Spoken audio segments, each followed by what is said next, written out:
Hi, welcome to Office Hours 21. I'm here with Jinhuan, who is from China. You're from the far north of China, right? From Heilongjiang province. Heilongjiang province, Yeah. right on the border with Russia. Exactly. Okay.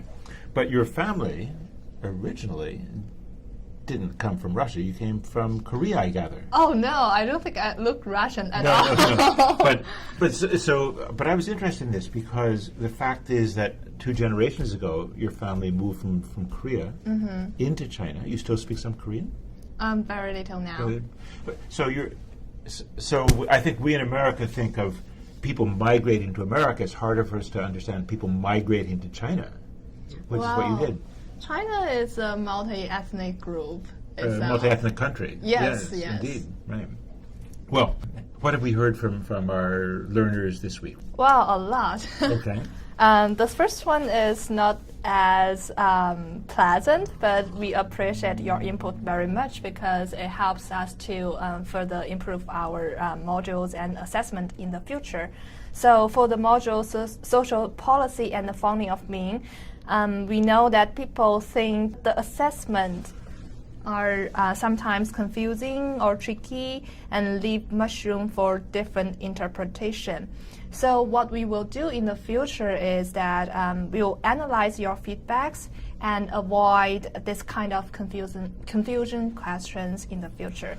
Great. So it helps us a lot when we find that something is confusing, because we don't mind being difficult, but we don't want to be confusing.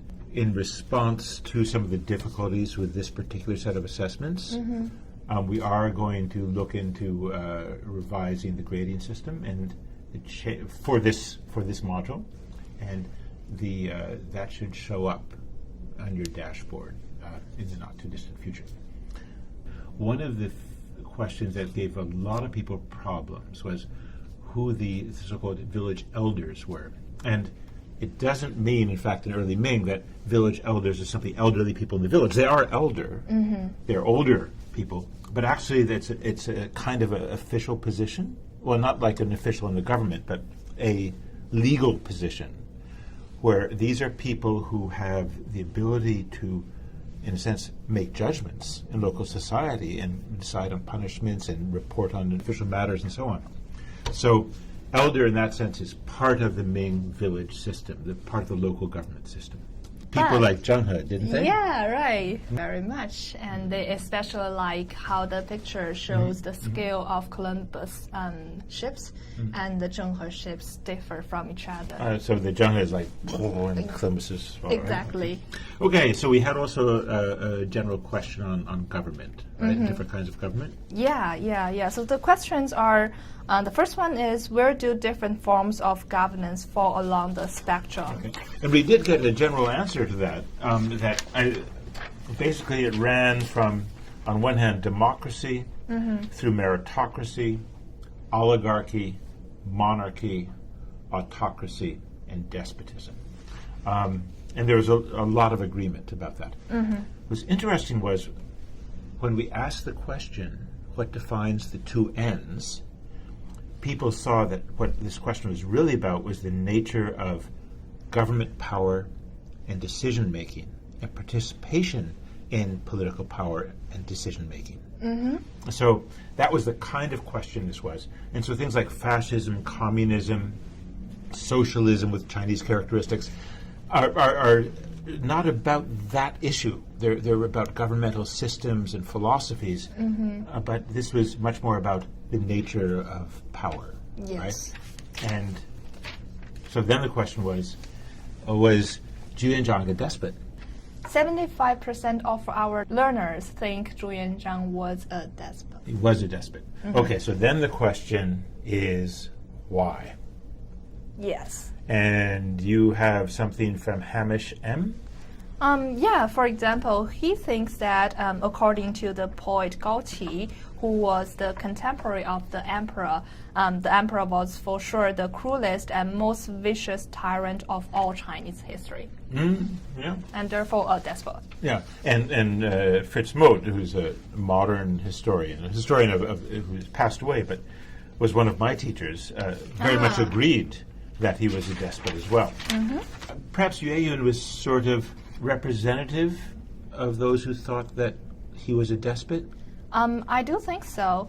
Well, Yue Yun lists 4 reasons for his or her answer, and the common ground for the reasons are Zhu Yuanzhang is someone who listens only to himself. That sort of fits, right? That notion Yeah. of the despot. And Ariel Cannon has the same view. He ruled the country without consideration of laws and regulations. He maintained absolute power, Yes. which makes him maybe a more autocrat than a despot, but without considerations of laws. There was nothing above him, in a sense. Right. He or she doesn't list why he thinks so in an explicit Yeah, way, so right. we don't really know. And I guess what I found more interesting were those of you who answered this by saying, well, I'm not sure he's a despot. Right? And A. Weirjo cites the French political philosopher Montesquieu, who says that a despot carries out everything without the rule of law. And was that true of Zhu Yuanzhang? No, I don't think so. right? No. Yeah. That he still had policies and laws. And Mary T.K., I think, gets at the same point. She says, she cites Guizot, despotism is nothing less than absolute power, and, quote, instead of being the means, becomes the end itself. It's really a matter of true selfishness. And she says, well, I think that he wasn't quite a despot, he was an autocrat. And why did he have redeeming features, according to Mary T.K.? Oh, because Zhu Yuanzhang, he also had concerns for farmers and the peasants, and by a variety of rules, he also ensured the local communities could function well and try to elicit opinions from the local So this people notion as of well. self-supervising moral communities that he had, right? And yet, there's this other side of Zhu Yuanzhang. Absolutely. And so this is he does use, particularly against bureaucrats and people that he sort of spots as doing something wrong within the bureaucracy, cruel and unusual and extra legal punishments. So, Yes. how about Area D, the violation of justice and substitution of brute force for right? Is Zhu Yuanzhang a despot, according to Area D? Yeah, according to Area D, he sort of fits into this category, sort of. And I think this learner has some reservations for that answer, because he sees that Zhu Yuanzhang does have concerns for, say, the local government and also people in a smaller scale, like community, and also the agriculture and say. Okay. So, but in the end, I noticed from that when I was looking at RDD, says, well, personally, I do think, however, a certain level of egotism and paranoia makes him about 95% a despot. Oken Iruman, he said I answered no to the question of a despot. What kind of ruler does he think Zhu Yuanzhang was? In many ways, he could be said to be a Confucian ruler. Why? According to this learner. Right. Because he aimed to strengthen the social fabric and have people improve themselves. Okay. What do you think? Well, and also I think getting the military out of people's lives and things like this. I'm not convinced that there was ever a ruler in Chinese history who was truly a Confucian. I think Confucians serve rulers rather than being Confucians themselves, although many of them claim to be good Confucians. I don't want to call him a Confucian. I think he was very concerned with holding power. I think he was also concerned with the well-being of the people. I think that a lot of learners see these two contradictory impulses. Somebody who sees threats to his power all over the place, and at the same time somebody who wants to bring stability to society, well-being to society, and so on. Lou Graham. It depends on the lens through which you see him. Okay.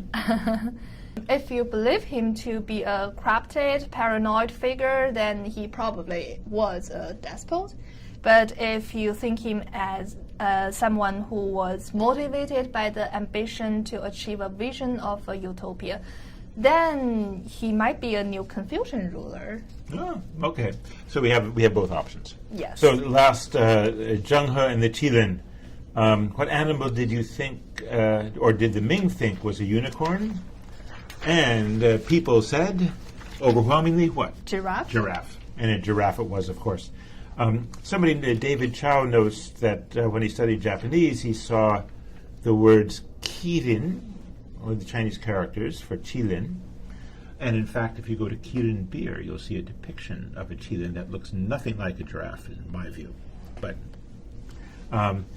he thought the Japanese version of Qilin was, in fact, a giraffe. And that the Japanese must have gotten the name from China, not in the Ming period, but actually much earlier. There's a whole story about Confucius, who is supposedly saw a Qilin, a unicorn, towards the end of his life and said, how can there be a Qilin now? There is no sage on the throne, and the Qilin is only supposed to appear when there's a sage. Other people have interpreted that as meaning that, in fact, Confucius was the sage, the uncrowned king, and that the appearance of the Qilin meant that Confucius, in fact, was the true sage. Since I don't believe in Qilin, I can't believe in the story. We had questions from the students. Yeah. One question is, the story of Zheng He's fleet discovering America in 1421 by Gavin Ming. Does it have any historical credence? Absolutely none. It has been, there are websites that have been devoted to debunking this, to, well, I'm not going to go on. Okay, the second question. Can we imagine what would have happened if the Chinese motivations for voyages had been the same as the motivation of Spain, Portugal, and Great Britain? That is really a difficult question, and it's a counterfactual question because they didn't have that motivation. Mm-hmm. When I first saw this question, I thought, well, maybe the answer is that Chinese would have migrated in large numbers to the lands that they visited. Just like America. Yeah, like Spanish went to South America, Portuguese to Brazil, to India, Great Britain all over the place, right? Spanish after all, to Manila, and we'll be hearing about that next, about silver going to Manila. But the expeditions were not focused on migration or discovering new lands, that's clear. But in fact, Chinese did migrate abroad, and there were Chinese settlements in South Asia, in Southeast Asia, from people who were merchants and people who had set up, who were trading, right? Yeah. And so the big movement of Chinese migration abroad really doesn't seem to happen until the 16th, 17th century. So it's not connected with the Zheng fleets, and it goes on without government support, as far as we know. Okay. Yeah. So the answer is no. Well, the answer may be I can imagine, but yeah, no, I guess I can't imagine. You're right. No. I have no solution, no answer to this question. Okay, the last question. How did the treasure ships take high sea? They could sail on the Pacific and Indian Ocean, so I guess they must have been good. Yes. So originally, when I was thinking about this, I was thinking because they tend to be more, the junks tend to be more flat bottoms, that they would have trouble on high seas. And afterwards, I met somebody, a maritime historian, who said, no, in fact, the junks were extremely stable. The treasure ships were extremely stable, had no problems with the seas.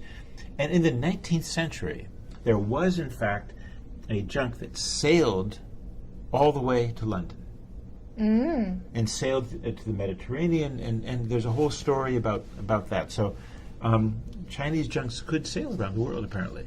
But they just didn't in 1421. I see. Okay, so we have another 2 modules coming up. I've been told to tell you that they are heavy, but they're terribly interesting. They're interesting because they deal with the New World, the world where silver comes from, the Americas, and how that gets joined to China in a new way, and the consequences for China, namely for Ming, of all the silver coming in. It's going to be the very end, more or less, of my part of this story of China's history. And it's fitting that I should go out on a difficult moment, but we're also going to meet the group of Westerners who come to China. We're going to see the exchange of knowledge between China and the West. We're going to see new movements among women and women's writing. It's going to be extraordinary, interesting 2 weeks coming up. And we're going to give you 2 weeks, I think, to finish them, something like that. But see me to the end, okay? And then we'll say goodbye. Thanks a lot. Thank you. Bye.